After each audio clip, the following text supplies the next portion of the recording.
গাজায় ত্রাণবাহী জাহাজ ফ্লোটিলায় আক্রমণ, হামলা ও বিশ্বের মানবাধিকার কর্মীদের গ্রেফতারের প্রতিবাদে বাংলাদেশ জামায়াতে ইসলামীর বিক্ষোভ মিছিল ও সমাবেশ অনুষ্ঠিত হয়েছে।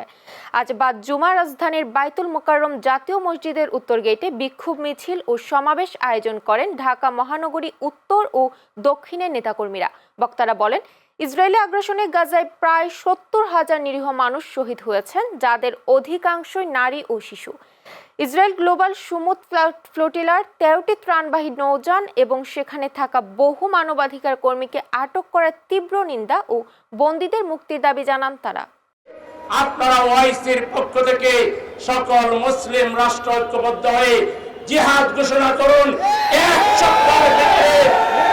সপ্তাহের ভিতরে ইসরায়েল খান ধ্বংস হয়ে যাবে। একের পর এক হোলি খেলা শুরু করেছে।